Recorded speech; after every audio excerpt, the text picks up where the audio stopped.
Welcome to the Agents Lounge podcast, where we talk all things real estate with the industry's top performers. Join us as we dive into the inspiring journeys of successful agents and uncover the secrets to their success. Whether you're a seasoned agent or just starting out, we got the tips and tricks to help you navigate the world of real estate. Brought to you by Airtegrity Comfort Solutions. So grab a seat and join us in the Agents Lounge.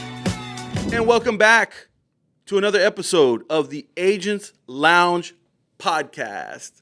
I am the host for today, at least anyways, and hopefully passing the torch on to somebody else here very soon. But in the meantime, I'm your host today, Marco Salinas, and I've got my co-host, my partner in crime, Mr. Francisco Bermudez Jr. Say hello, Francisco. Good morning, everyone. We also have another guest. Let's call him guest co-host, right? Mr. Larry Inman. Larry Inman. Yeah. Okay, how do you spell that? Y-N-M-A-N. Okay, perfect. You don't spell it, you say it. All right. And so Larry's our co-host in training. Yeah. Extraordinaire. Yeah, that's right. But the real reason why we are here today is because we have a special guest. He hails from San Antonio, Texas, a Southwest High School graduate, right? I saw that on Facebook. This boy's good. Yeah, I saw it on Facebook one time because my wife went there. And let's see what else. Former military. Yes, sir. Real estate agent with the Empire Real Estate Team, which is a segment of... We're under Keller Williams. That's what I thought. Okay. Didn't want to say the wrong thing.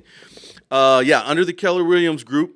And emphasis on military clients, friends, family, strangers, doesn't matter. You need help, you need a house, this is your man, right? And so this is our special guest today, Mr. Eddie Solis. Eddie, welcome to the program. What's up, everybody? Let's have a good one. Yeah, let's do it. So here on the Agents Lounge, we like to talk with real estate agents, and we talk a little bit about your journey and where you've been and what you've learned through the years, and we kind of like to pull out a little bit of your wisdom and your knowledge, and we want to know a little bit about your background. I covered a little bit of it, but we'll give you the opportunity to, talk about that a little bit more on your own. And I think we're having some technical difficulties here. Is it going? No, I don't want to record. It's probably my ugly face. That's probably what it is. It's breaking down. Yeah, you saw I was like hitting the thing. Yeah, I don't see the timer moving. Yeah. Okay, y'all fix that, and I'm going to keep talking to Eddie, okay? Because we don't pause around here, dude. This is like... It's live. Ain't no script. Yeah, it is recording. Mm-mm. Oh, it is? Okay. Yeah, we didn't see the timer. Yeah, the timer wasn't... There it goes. Yeah, all right, put it right back. We're good. Yeah, that's what's so great about podcasts, man. It's not scripted. This is real deal stuff, man. We're having real life conversations. I always tell people, we're at the cigar shop, we're smoking a cigar, we're having a conversation, but we're recording it. That's really what a podcast is, man. So, anyways... now that we set that up, Eddie Solis, Empire Real Estate Team. Eddie, give me your little like 30-second elevator pitch. Like, who are you? What are you about? Even though I kind of already touched on a little bit, I want to hear it in your words, though. So my name is Eddie. I go by the People's Realtor because I love doing it for the people. My main go-to is my military family. Being a vet, there's so many people out there that don't know their benefits, and they are just scared or just don't know, and I love to come in and educate them. And even myself, coming from the Vadio, not coming from much, those people that don't have any idea about buying a house, the only thing they go buy is their Uncle Joe out there saying, man, back when I bought a house when it's $300 a month, right now it's not about a good time to buy. Those are the people I love because I love for them to get out of their rentals and help them do something they never did before or ever thought was possible, and that's become a homeowner. Yeah, absolutely. So I'm going to go ahead and pull back the curtain a little bit and mention the fact that I know you because we're part of a networking group together, right? I've been in that group for about a year. That's also where I met Francisco. So we kind of have this thing going where we try to help each other out. We try to look out for each other. We try to send each other referrals when we can, right? When they come across. One of the things I've learned about you is that I think you do work with a lot of people that have like credit challenges. Like you'll find someone that's like, man, I could never buy a house. And it's like, why not? My credit score is just, it's in the tank, and you're like, well, guess what? There's options. There are different things that we can do, right? We can add you on as an authorized user. We can put you on grandma's card over here. Or I can have you even talk to some of my people over here that, have a dedicated service where we try to work on that stuff. And so you've had quite a few of those, right? Where they started off like, man, I got terrible credit, I can never buy. And you've been able to turn those into home buyers, right? Can you tell us about maybe a couple of examples of how you turn those situations around? Yes, sir. So the majority of them are people that come to me, they want to rent. They want to rent a home. So my thing is I always want to fit them to what fits their lifestyle. Because for some people, even though I push to get people to buy a home, sometimes it just ain't right for them. And I don't want to put them in a situation to where they can't afford something and then they come back in a year saying, man, I can't afford it no more. So what I do first is I make sure their situation lines up. So when they come out and they tell me, hey, I want to rent a home. Well, why do you want to rent? And that's the main question. And they say, well, I've always rent, or no one's ever educated me, or I got bad credit, or I don't make enough money.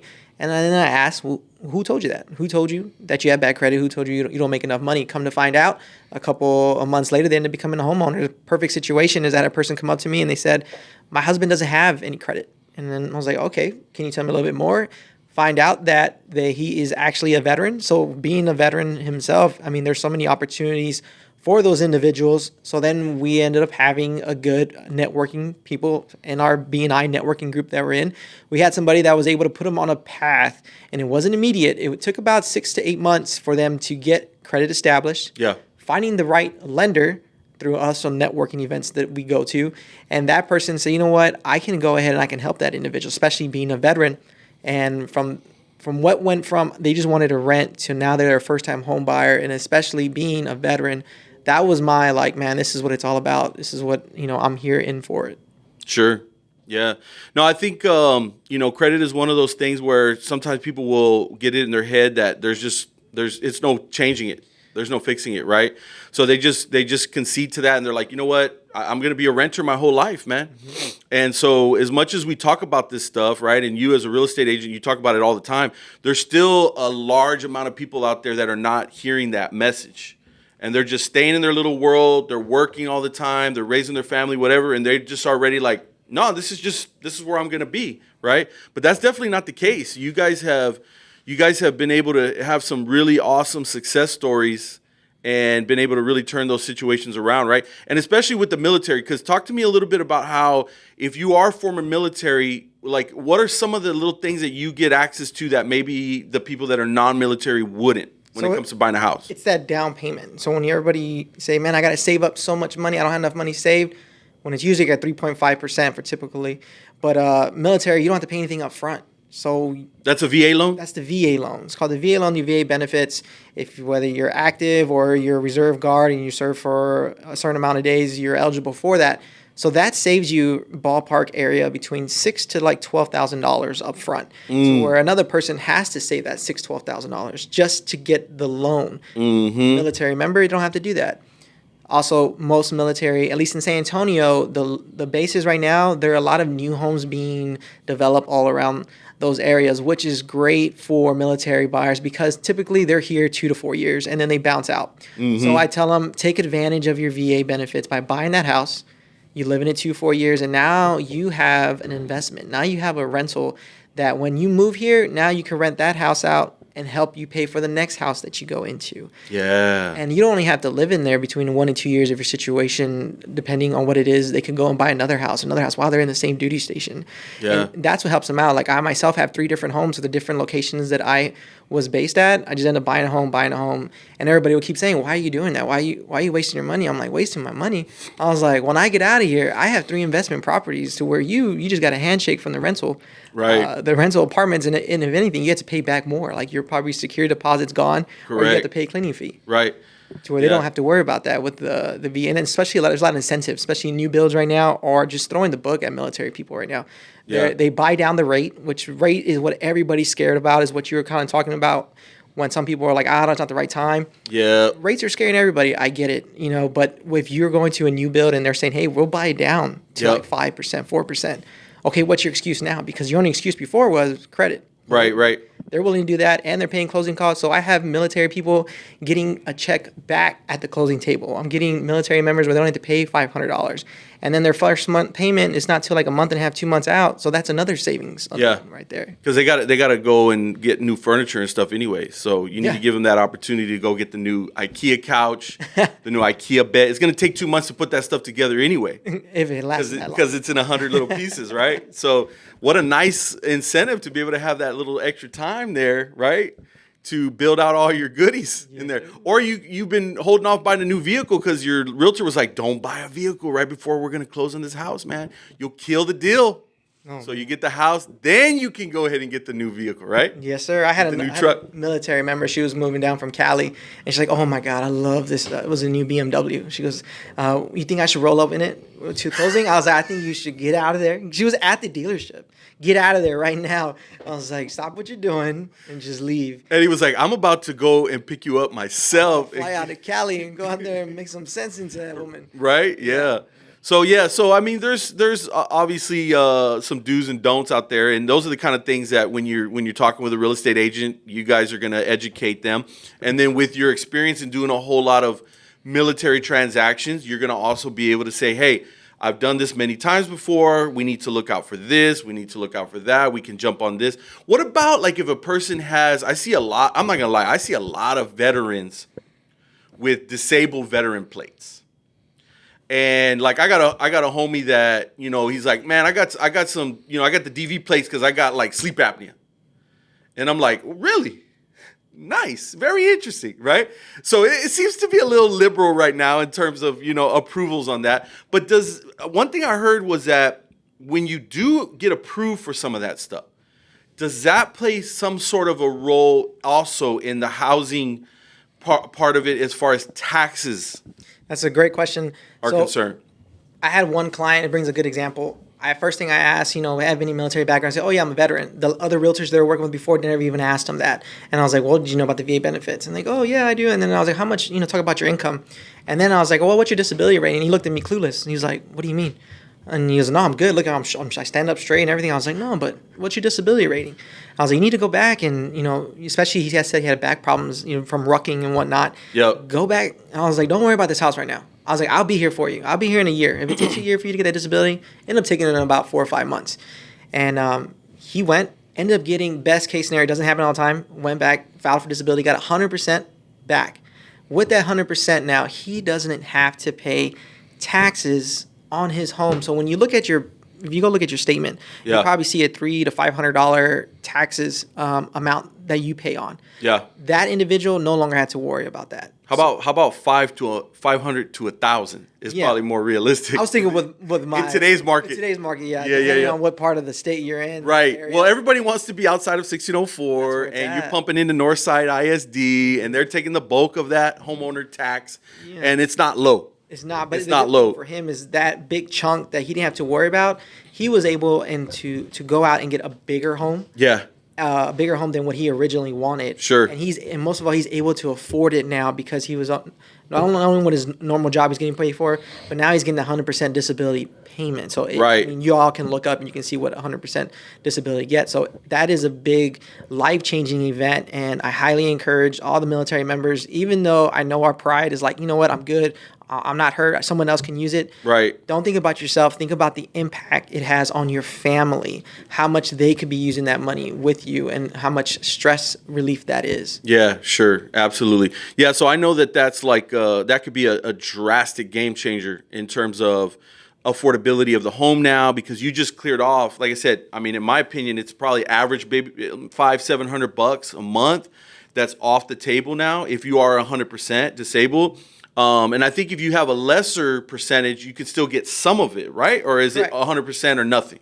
Correct. So like I myself, I'm 70%. I get a small amount off. There you go. So even that still can translate into, all right, now we got a couple extra $100 to play with here. Exactly. In terms of affordability and what have you. So it all plays into it, right?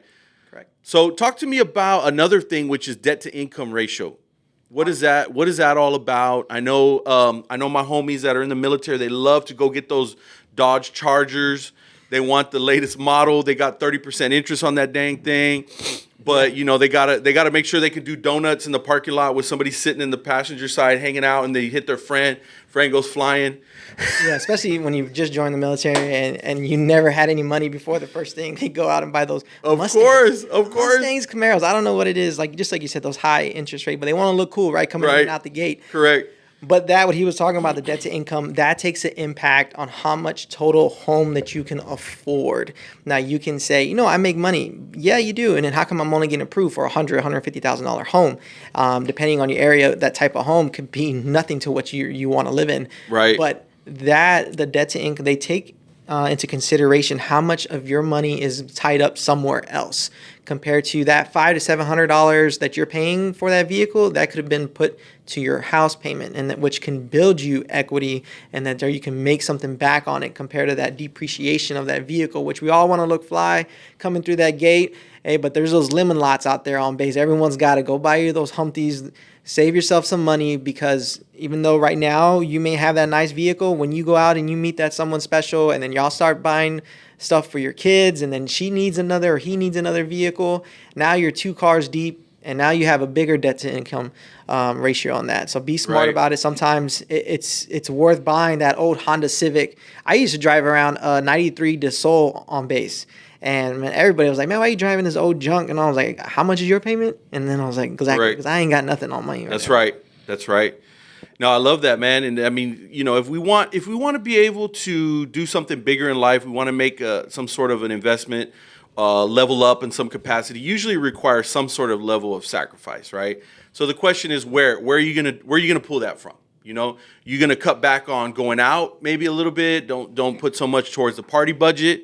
Maybe just not eating out as often. Maybe you're going to go ahead and get a vehicle that's a little bit less flashy, right? And that way there's room there now. There's a little bit of available budget to put towards improving your situation. Do you want your kids to always have to like duck cars in traffic, or do you want them to be able to play in a safe backyard? Exactly. Right? Because after a little while, that becomes a little unsafe. You know what I mean? So, I mean, those are the kind of things those are the conversations I'm sure you're having, right? Mm-hmm. Reminding people. And that's why we're talking about this here today on the Agents Lounge. And that way, we'll put out this episode. We'll have some sound bites that you can share with your people. You can send a little sound bite to somebody and say, listen to this little wisdom that I dropped right here, man. Some knowledge on you. Right, exactly. And then come back to me, and be realistic, right? It took you 10 years to destroy your credit. Okay, if it takes me 6 to 8 months to turn it around, I think that's pretty fair, right? I think it's pretty fair. I know you want it in 30 days, but be realistic. Give me like a year. Give me 8 months, right? And we'll get all that lined up, and we'll start having that conversation. Now, Eddie, the interest rates are insane. You mentioned that compared to what they used to be. But when you zoom out historically, they're actually still lower than what they have been at times, right, in the last 30, 40 years. We know that. But we've gotten so spoiled. We've gotten so used to those unbelievably crazy low rates, and then 2-3%. Right. And so, but you mentioned that there are some options, especially like if you're going with a new home builders, right? They'll lower the rate initially. They've got different incentives. They'll help with closing costs. They'll give you the stainless steel package, right? Like they are starting to really offer some really cool things that are out there. Now, in spite of all of the interest rates, you're still selling houses, right? Of course. People are still buying, right? They sure are. You have other friends that are part of the Empire team. Are they still selling houses? Some of them are, in his strategy. There you go. His strategy. So that maybe that points to something else. Let's segue into some of them are. So what's the difference between if you're a new real estate agent and you're listening to this podcast, or you're on the fence, you're like, you know what? I see some of my friends that are doing well in real estate. Maybe I need to consider doing that. Maybe I need to talk to Eddie about, coming in underneath him as part of the Empire Real Estate Group. What does it take in this challenging market to be successful as a real estate agent and still actually sell houses? My number one thing is I would never train or tell anyone to be like me. I want to go out and I want to shine who you are. Each person, whoever you are, when you come into real estate, you have value and you have your own set of ways that you need to shine. And why I say that is because I have another 2 people on our group, the team leads. They're shining. They sell nonstop, but they don't do what I do. There are cold calls. They do cold calls. They do open houses. They do the old school way, sending letters out, nothing against them. That's what they're doing. They're successful. But my thing is building relationships. It sounds cheesy, but it works. Some of the homes that I've been closing on lately are stuff that I have put into place a year ago, a year and a half ago, when I met them and I had that conversation of, hey, you know what? You may not be ready right now, but you can be ready down the road. And just like we were talking about, it takes that 6 months to a year. Perfect. I can be here for you. I'm not going to rush you. I'm not the ones that blow up your phone nonstop. If that's the realtor you want, that's not me. I'm just going to set you on path, tell you what to do. And when it's time to get there, then I'll go ahead and help you. But along with that, you have to adapt to the market. So the market right now, the rates are high. Okay, cool. So what else is available? What's not high? If you have high rates, drink some Fiji water, bro. Yeah, that's right. Is this sponsored? No, so the market right now for flipping homes is out there, and when I say that, there are a lot of people out there that need to sell their homes. Everything costs a lot right now, right? Right. So the house prices are high. House prices are high. Still very, and they don't seem to be. I think they're coming down a little bit, but nothing drastic. No. Right? And some places they're still going up, I think. Right? Yes, definitely. So what we tell people is, why don't you go out and buy yourself a home that you can be a part of that market to where you're benefiting from the high prices. When I say that, go out and buy yourself a home that you can flip. It's not the easiest thing in the world, because you got to go out there. You got to find yourself a good realtor to go out there and find off-market properties. There you go. To be able to help you out. And some people they pour in about $40,000 to $80,000 into it, and then they get a return from $100,000 to $200,000. That sounds very easy, but you have to put in the work of finding the right people to do the work for you as well. Yeah. And where do you get the 40 to 80 grand to put down? Well, you have different options. So where you have some people that have that just saved up. Some people have equity in their home. If they did buy a couple years ago, if they're seeing those 2-3%, there's a big chance that they probably have anywhere from $50,000 to $100,000 in equity in their home. Oh, so you're saying pull it out of your current residence? That is an option. That's a option. That's right? one thing. That's okay. one thing you do. There's several. There's several. There's several options. Okay. You can also, with me and Francisco, we were playing golf the other week, and we met this gentleman that he does hard money loans. Oh, yeah. Where he can come out and he would say, you know what, I'll front you the money, but I just get my little piece at the very end, and you have 6 to 8 months or whatever the case may be, whatever the negotiation is. To work with it. So that way you have that money to go do it, to make that flip, and then you pay him back, and now you have maybe your own money to where you don't need hard money anymore. And do the hard money guys require you to have excellent credit?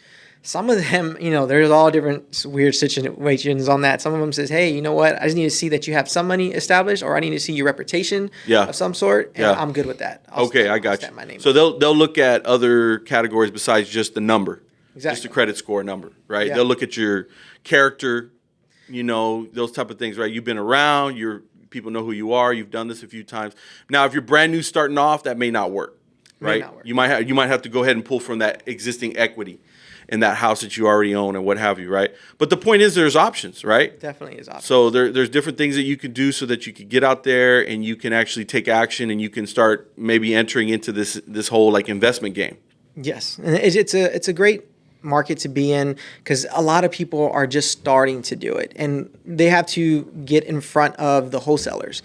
Wholesalers is a whole different ball game. Me as a realtor, I try to stay away from them as much as possible, just because who I am. I want to make sure that I'm giving my client top dollar. And the wholesalers, nothing against them. It's a hustle. It's a grind. It's on you. That's good that you're doing what you're doing. But just when you represent the seller, sometimes that situation's not the best route to go. Sure. So we are here today on the Agents Lounge talking with real estate agent Eddie Solis from Empire Real Estate Team. And Eddie has been dropping all kinds of amazing little wisdom bombs on us. But I want to pause for just a second, and I want to see if my co-hosts here have anything that we've been having a great conversation, right? And Eddie knows his stuff. What's on y'all's mind? Y'all got anything that you can throw at him? Throw him a little curveball, challenge him a little bit. No, man, he's a smart guy. So come on, what do we got? So you mentioned that you started real estate basically when you got into the military, driving that old car. So I want to know about who was your mentor back then, or who inspired you to pursue this route, and how you started here in San Antonio. So I joined the military at a later age, at 24. Before that, I was actually working for Wells Fargo as a manager, in-house manager. So I was able to see up front when these people come in for loans, house loans, through Wells Fargo, and the banker would always say, man, that guy's got a great deal. I was like, what are you talking about? He's like, he has no money down. VA buyer, military buyer. So that just stuck in my head when I joined the military. Then I started seeing people at a certain part in the military, you get to move out the barracks. They give you that opportunity to get out. And I would hear so many bad stories like, man, like my apartment manager is just horrible. You know, they kept my money or they don't come and fix the different things. And then while you're also in the military, you also get a supervisor. And the supervisor that I had just bought a brand new house. And he was like, man, come look at this. And I was like, man, like you're paying the same amount of money as that other person's paying for that apartment he's complaining about. So that sparked a little thing in me. And I was like, you know what? Let me go buy a house. Let me go see what it's about. I bought myself it was like a 1942 home, but it was in Tampa, Florida. So it was still nice. It was by the beach and everything. I loved it. What? And, yeah. It was, this is before the market started going crazy. Did you Airbnb that joint? So let me get to that. Okay, so, I'm sorry. So then jumping ahead here. You got all excited. You just see a smile. Man, dude, I just see dollar sign. Out on me. So it was a 3-bedroom, nothing fancy whatsoever. And my job, I was always flying out in the military. I was always gone. I was doing flyaway security. So in my mind, I was like, I got 2 extra rooms at my house. It's just sitting there doing nothing. So I asked my other buddies, hey, buddy, hey, man, you want a place to live? And I'll charge you half of what you're paying now for your rent. And I'm never home, so it's practically like it's yours. And they're like, oh, yeah. So then that person ended up not being there all the time either. So I found somebody on their opposite schedule.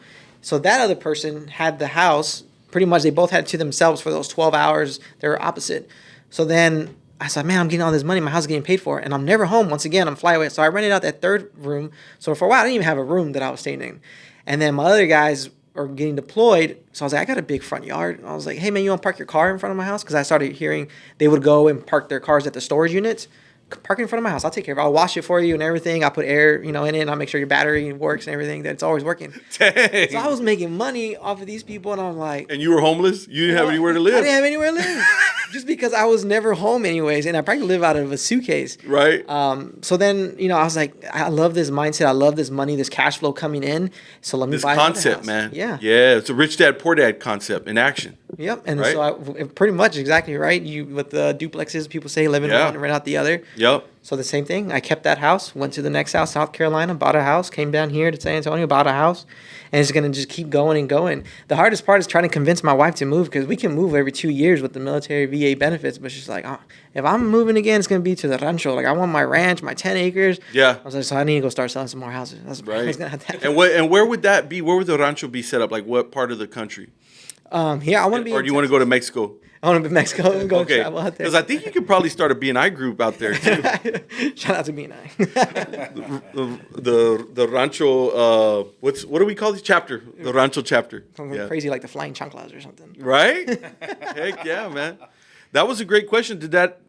Yeah. Is that what you were looking for? I loved it. Yeah. Yeah. So basically, you were a investor in a sense before really you were like just a regular homeowner. Mm-hmm. Right? Because you were kind of doing the renting out the space, but you weren't like what you have right now. Like that's my home. I live here. It's me, my wife, our pets. Yep. Right? But back then you weren't really doing that. You were like just slanging rooms. Yeah, pretty much. I thought he was gonna say, and now I'm renting my house. Now I rented all that 3 bedrooms. But that was great for the single life. And once I got married, my wife didn't want no random people living in the house. Oh yeah, I couldn't understand why. I don't know why that didn't work out. Yeah, I don't blame her. So tell me, we're getting close to wrapping up. And like I said, we've learned a lot from you. What does the future look like for Eddie Solis, for Empire Real Estate Team? Let me just say, where do you see yourself maybe in the next, let's just say 3 years? Where do you hope to see your real estate business? Are you going to be in the rancho and retired already? Or are you going to be selling luxury properties at that point? What is your vision? Share with us a little bit of your goals and your vision for the future. So I think the military helped me have a mindset of always giving back to the community, giving back to the people. So I'm already starting my new team. I got one new real estate agent with me right now, and he already sold a property within the first 30 days of him being a realtor, which is not too amazing. Shabby. Not a lot of people can do that. Not a lot of people can even sell one house a whole year. Right. And he did it within the first 30 days. But I want to build that team. I want to have 5 to 6 strong realtors to where I can take the step back and not be in the front line so much, and I can pass the stuff that I'm getting to them. And people say, well, why are you doing that? Why are you giving away money? It's too good to be true. Well, of course, every team. You can play golf with me. I can play golf nonstop. I love golf. I can learn to play golf. Yeah, I can pass it up to them because at the end of the day, you get a little piece of what they make if they're on your team. So I want to have a good, solid 5 or 6 members that are highly energetic, just like me, that are able to do their own thing. But on top of that, I want to be that investor because I already have that investor taste to where I'm flipping homes myself. So where I can go out and travel all over the United States because being military, I got that feeling of traveling and I love it and I want to keep doing it, to where I have other properties just like now in other parts of the states to where I can always have a vacation home. Be one of those snowbirds to where, it's too hot somewhere, it's too cold somewhere, go somewhere else. And I'm okay because I'm flipping homes and I ain't got to be there at that moment to sell that person that house. When I can pass it to my team members and they can handle it. Yeah. So that's my long term. Yeah. So what you're telling me is you're looking for some leverage and the ability to be able to kind of outsource so that it's not just 100% all on you 24/7. Because real estate is a very rewarding game, but it's also a very, it'll eat up your time, it'll eat up your energy, it'll eat up your mental health if you allow it, right? Because you're always on the clock. Right. So if you can be one of the, and I think that's my biggest thing. Like, I don't see a lot of realtors that are able to figure out how to really turn it into a real business. It's more of the you've seen the cash flow quadrant that same guy, Robert Kiyosaki talks about, right? You're either on the left side or the right side. You're on the self-employed side over here, or you're more on the business owner investor side over here, right? As long as you're on the self-employment side, everything's on you. You can never really leverage anything. You're always, it all, basically stops with you. It requires you to be able for the machine to keep running. The moment you stop, the machine stops. Right.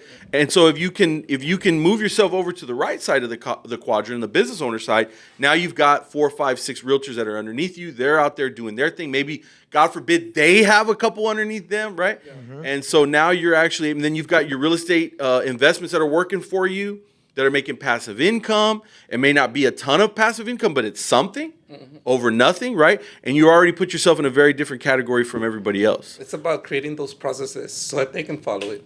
That's right. That's how I started by myself, and now we're a team of 6. That's right. And now, hopefully, create that same process in Austin or create the same process in Houston, and right, because I already know how to build it. Yeah. Correct. Correct. So. That's right. Now, on that note, we're just about wrapping up, but can you do me a favor? As you know, this show is sponsored by Airtegrity Comfort Solutions. And the owner of Airtegrity Comfort Solutions. His name is Francisco Bermudez Jr. You've worked with him. You've worked with some of his team. Can you throw a little something out there? Can you tell us just a little about your experience working with these guys? He's a better golfer than I am. I've got to mention that. Step one. Let's start there. Give him credit where it's due. Yeah. Francisco has a high energy, and he has that personality that you want to work with. I'm all about vibes and energy, and especially being in that referral business to where you do business with people you like and that you trust. Because when I pass over a referral to him or to anyone in general, you're expecting that, that grade A quality service, because if that person doesn't do well, it's going to look bad on them, but most of all, it's going to be bad on you. And Francisco's a guy that I put, my name behind. I back him. He has personally sent out, not him, but he sent out one of his workers to come out, which is great because you get to see how their workers are. Because when you send them referral, it ain't always going to be him because he might be at the golf course. So you have to see that their whole team is, that provides that great service. And he did. Gentleman came out very professional, having conversation, while he was doing the work to my house, and everything was great, and even give me some advice of how to keep my AC keep going longer, which is great because most times most people don't tell you anything, or they want your items to break so they can come back out so that they can get more service done to your house. But that was a great thing to see his team in action. But most of all, like I said, Francisco's a great guy to where he always brings a good energy. Every time I see him, he's always smiling. He's always willing to help out, and he has this like he's putting people first before him. And the reason why I say that, and a lot of golfers, you when you go out in business, what I've learned is their personality sometimes on the course reflects how they are in their business. And when I say that is because this guy, I was horrible. I'm still am horrible in golf, but he was taking the time to be able to teach me and give me advice throughout the time, instead of being like, oh, this guy, he's holding me up, wasting my time, he's not even good. Why did I even invite him? And that tells me if he's that way, has the patience with me with that, how is his business when he talks to his brand new workers, when he has that new employee, that time that he's taking to develop them, to make sure that they can provide that great service to what he imagines and envisions. I can only imagine his future growth, how amazing it's going to be when he goes to Austin, like he was just talking about, and building that other group out there as well. So nothing but great things about him. Dang, man. That was like, yeah, that deserves a round of applause. I have to buy your lunch right now. All right. Did you say you were going to buy it for all of us or no? Okay, I was just. Hey, I got some nice things to say about you too. If you're Eddie, on behalf of myself, Francisco, Larry Ellison, we thank you very much for your time today, man. Thank you for coming on with your wisdom and your knowledge, like I said, and dropping all kinds of good information here and helping us. And it was a lot of fun. We really enjoyed talking with you. Eddie Solis from the Empire Real Estate team. Thank you. Appreciate y'all guys. All right, man. That does it for another episode of the Agents Lounge podcast. We'll catch you here next time. You've been listening to the Agents Lounge podcast, brought to you by Airtegrity Comfort Solutions. To learn more about the resources mentioned on today's show or to listen to past episodes, please visit agentsloungepodcast.com.